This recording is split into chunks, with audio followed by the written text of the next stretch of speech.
Welcome to Upleveling, the podcast dedicated to building better leaders, smarter systems, and bigger results. What if I told you your cash flow is not a spreadsheet problem, but it is a decision-making problem? Today, we're going to walk through strategies on how you can improve your cash position, but I really want to talk about some mindset shifts that we can make around cash flow and really start to play offense instead of defense with this. So let's just hop into it. One of the most common questions I get from clients is, I didn't make that much money. Where did it all go? But that is what I love about numbers and accounting, is the fact that numbers don't lie. They tell a story and we can trace where they went. I can tell you at Align CPA, we have a spreadsheet that we'll give clients when they're having this issue. It's usually more like, there's no way I made that much money.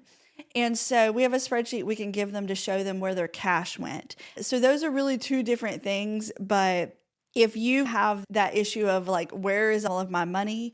Or I don't have enough cash flow to operate, we're going to talk about those things today. Like I said, we're talking about mind shift because my goal is to really help you become better business owners. And mindset has so much to do with that. What I want you to remember is that cash flow is not one number. It is a result of a lot of decisions you've made. And so sometimes cash flow is a decision-making problem and not the cash itself. But what we're going to do today is walk through our 5-step framework on how we can figure out what cash flow problems we have and then improve them. The first step is diagnosing where is our cash getting stuck. That's really looking at, do we have a sales problem, a collection problem, expense, or a timing problem? Thinking about what in our business cycle is taking the most time to collect cash, or cash is going out too quickly. We want to look at our business cycles to figure that out. One of the best things you can do is we want to look at our balance sheet, so making sure we have accurate financials, but we want to track things like accounts receivable, accounts payable, inventory. We want to look at our pricing. We want to look at owner draws and figure out diagnosing where is that cash getting stuck. A common thing is a business owner, if they're just taking money out of the business left and right, there's going to be a cash flow thing. And so you can start to diagnose what those problems are. An issue we've worked with owners on is they'll pay a lot of personal expenses through their business and they see the bank balance coming down, but not the net profit. And so when it is tax time and we're showing them you do have this net profit, but they've been running their business off the bank account, like that math just doesn't add. And so it may be an issue where we need to look at owner draws or distributions. Are they taking too much money out? So after we've diagnosed like where is it getting stuck, then we want to look at, okay, how can we improve the cash inflow? This is looking at really like the sales cycle or the accounts receivable cycle. And can we shorten those cycles? Let's say, for example, is a great example of something we went through last year was looking at our sales cycle of the beginning of the year. It might have been, I think, somewhere around like 45 days of if we start talking to a new prospect, we're 45 days out from collecting any money. So how can we shorten that cycle? And we went through the entire cycle to see like how many days can we take off. So one thing we did was in our discovery consults, if we know we want to move forward and give a proposal to that prospect, in that meeting, we'll go ahead and book the next meeting. And we do that because we want to be in charge and have that shorter. Whereas if we leave that in the prospect's hands, they may book something 14 days out. Whereas when we're asking them, we're trying to book 3-4 days out. So we were able to take it down from 14 days to 4 just in that part of our sales cycle. And so now we have decreased the number of days by 10 days before we're going to collect money. And so over time, those 10 days, that really makes a huge difference because we've now really drastically improved our cash inflow.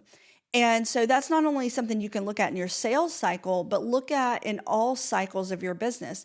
So like for instance, after a sales cycle, you may have the service cycle of your team doing the work. How can they get the work done faster so that we can then invoice the client and get paid? Then we're going to look at our invoicing or our collection cycle of saying, how can we collect this money sooner? Are you giving your customers a net 30-day to pay you? Do you need to? Is that industry standard? Do your customers really care about that? Or can we give a small discount for them to pay sooner? This all is really going to be dependent on the type of business that you have and probably even the dollar amount of the invoicing that you're doing. Also, we want to look at that collection cycle of how can we speed that up? So even if we do a net 30, do we allow customers to pay us online? What is the easiest way for us to get paid? We recently had an event at the office and we were wanting to work with a vendor and we were going to spend, I think this was about $600, but we could not pay them. They only wanted to get paid through Cash App and Zelle. And that is just not doable for us. Our business bank accounts don't have Zelle and our business doesn't have a Cash App. So think about, are you making it really easy for customers to pay you? That vendor lost out on a $600 income because we couldn't give them the money. That's one area you never want to be in. Make it as easy as possible for people to give you money. That will drastically improve your cash inflow.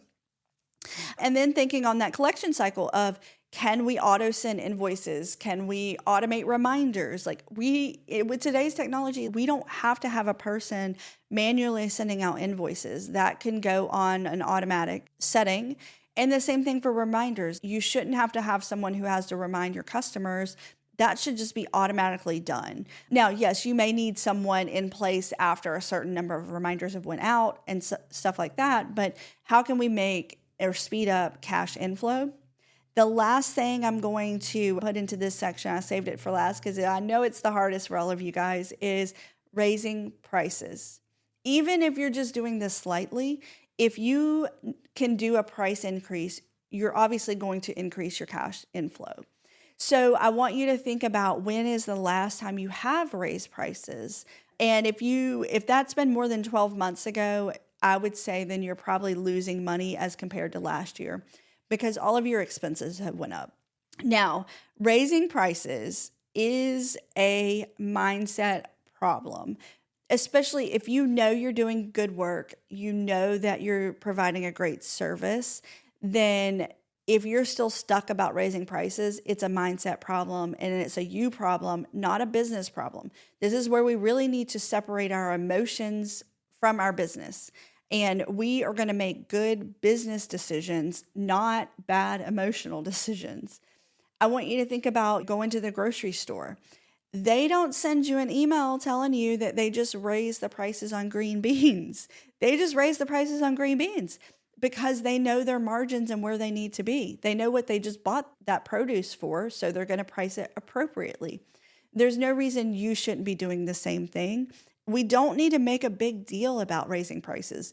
We don't have to tell everyone. We don't have to bring attention to it. Now, obviously, this is assuming you're not in some sort of contract, obviously, but you need to raise those prices so that you're staying in line with inflation and your cost and labor costs, physical costs, things like that. Don't make such a big deal out of it. And it doesn't need to be huge. So if you're like, hey, I'm still very uncomfortable with this, ask yourself why. Why are you uncomfortable with it? Is it because you wouldn't pay that amount of money? Well, if that's the answer, then you need to look at the service or the product you're delivering because it's not a raising prices problem, it's a value problem. Or say, well, my customers can't afford it. Some of the best business advice I was ever given was, you don't have the right to make the decision whether they can afford it or not. They have the right to do that. Your job is to put that price in front of them and deliver on the service. Your job is not to decide if it's expensive or not, because expensive is very subjective. It's going to be expensive compared to who you're asking. And so Don't take that power away from your customer. Let them decide if your prices are too high or not. And prices do not have to be set in stone. So let's say that you do raise your prices and you're not selling anymore. Well, guess what? Now we can immediately decrease our prices because now we know that we didn't have a pricing problem. We probably have a value problem or a delivery problem. Things in business are not set in stone. They are little tiny decisions that we make and can unmake when we need. And so don't make a huge deal out of raising prices. We're just going to do it. I also will say I have never regretted increasing prices. So just think on that. Like there's never been a time where like all my clients left. Yes, you may have some clients that leave, but those clients may have been wanting to leave anyway. They truly may not be able to afford it. And that's okay too. Not everyone can afford what we're doing. That's their decision to make. So next, we're going to talk about how can we slow down our cash outflow. These are going to be things like, can we negotiate with our vendors to get a better deal? Can we negotiate a pay term and get better terms? That's things like instead of paying immediately when you order, can you pay in 30 days? If you could match that payment going out with the income coming in, that would drastically improve your cash situation as well. So kind of think about those things and don't be afraid to ask. Ask for what you want. I say that all the time. If you want a vendor discount, ask them. All they can do is say no, but every now and then you might find one that says yes. So never be afraid to ask. Another thing is we want to batch our pay cycles. So we're not in our office paying bills every day as they come in. We want to batch that to a day. I like to batch it to Fridays. I call it Finance Friday. Sometimes I'll call it Firm Friday because it's real. I do like all of my business stuff for the firm, but we want to do a more balanced pay cycle so that we know, hey, on Fridays or every other Friday, this is when we're going to have our cash outflow, and that is how we plan for it. A payroll cycle is a huge cash outflow too, something you may want to think about. This made a really big difference in our firm. Was last year we went to semi-monthly payroll instead of a biweekly payroll.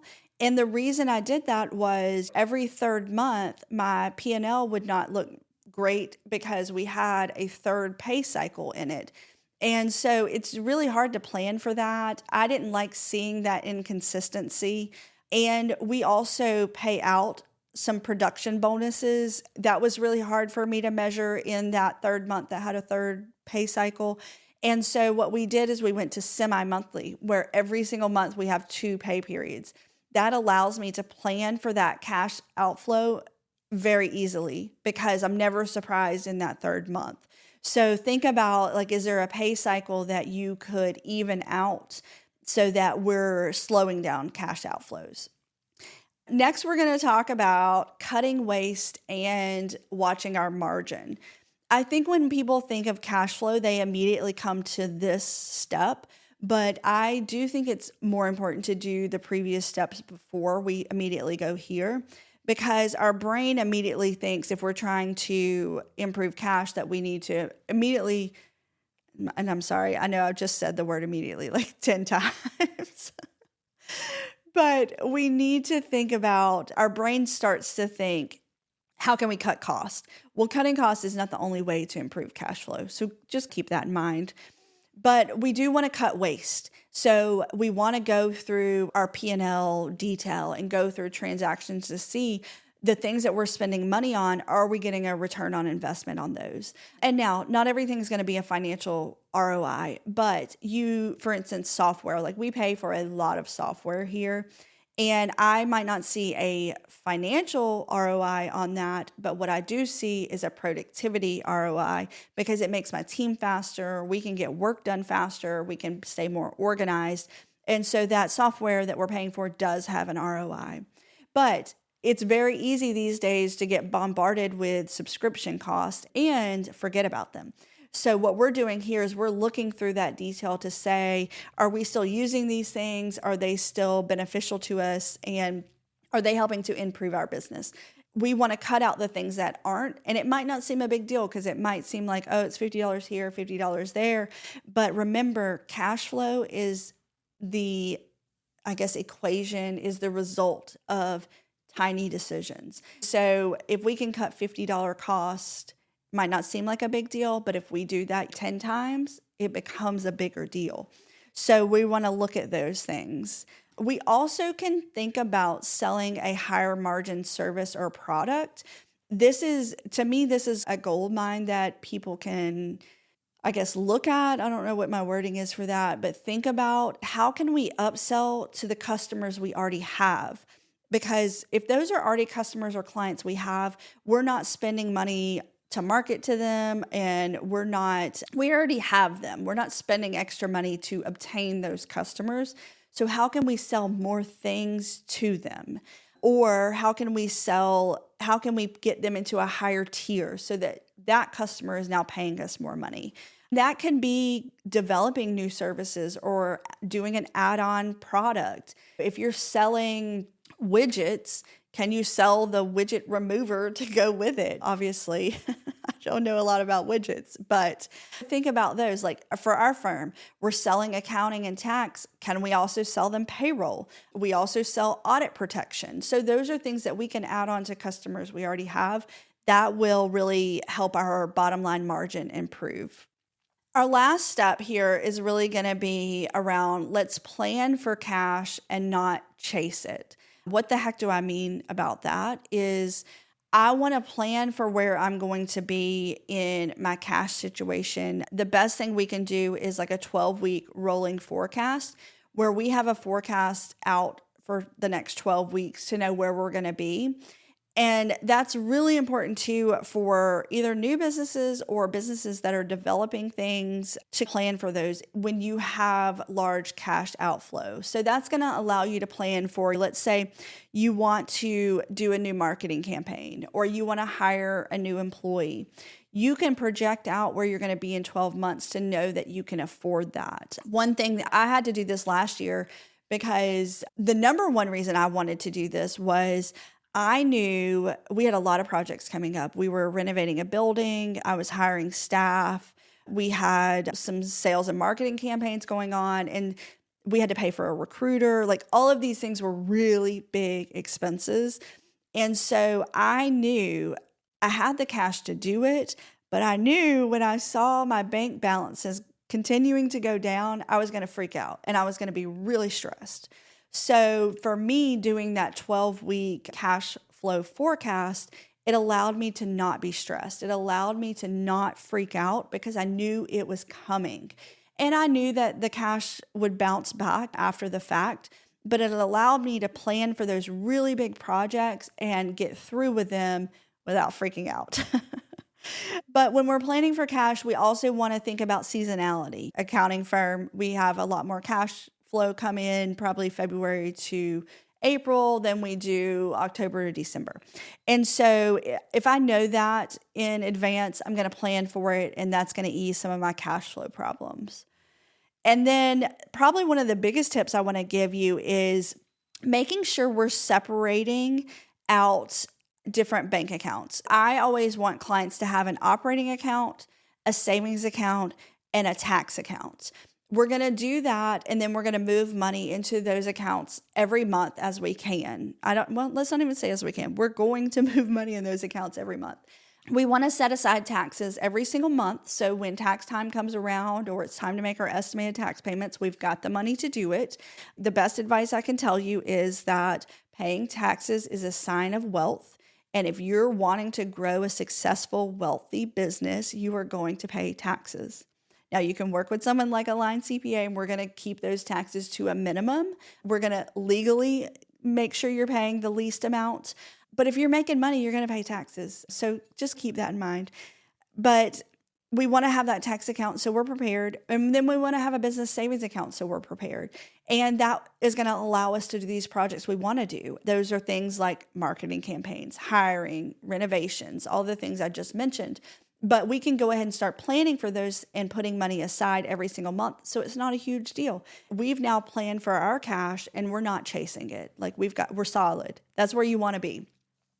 We want to stop running our business based off our bank balance. We want to run it based off all of these decisions and forecasts we've already done. So I want you to take these things in and see how you can implement them in your business. Now, down below, you should be able to find a cash flow worksheet template, and you can use this in your business. It's going to give you all of the things that you need to do and steps that you can take to start to improve your cash. I'd love to know if you find this valuable and you do it and what you uncover. Because remember, whatever cash flow you can uncover this month that you've found, now we get to have that every month. So think about how that just multiplies. And like I said, our cash flow is the result of a lot of tiny decisions. So these are really going to be helpful for you. But our cash flow, our control really starts with discipline. The most successful business owners are very disciplined. And so they're making decisions and they have very disciplined habits. And how do you put this into play? I want you to think about some of the things we talked about, and can you get these on your calendar? Can you go ahead and plan these out on when you're going to do them? For instance, let's say we're going to look at our increasing pricing twice a year. Go ahead and put that on a calendar as a recurring event so that it happens and you're disciplined, you're following that habit, and you're continue to do those things and make those steps that improve our cash flow, improve our business, and really just improve our quality of life. Because when we don't have cash flow problems, we are less stressed, 1000%. And I've been there. Every business owner has been there, no matter what level they're at. And guess what? You're probably going to go through it again if you're going to continue to up level your business. Cash flow is a science. Let's take our emotion out of it, and we're going to hit it head on with these tactics that we know can improve. So I hope that you found this really helpful. And if you're like, hey, I really need some support around this, the team at Align CPA loves helping business owners with this. So we'd love to hear from you and help your business as well. Thanks for tuning in to Upleveling. If you found value in today's episode, be sure to subscribe and leave a review.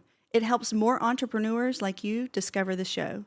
Let's keep the conversation going. Connect with us on social media or visit aligncpa.com for resources and updates.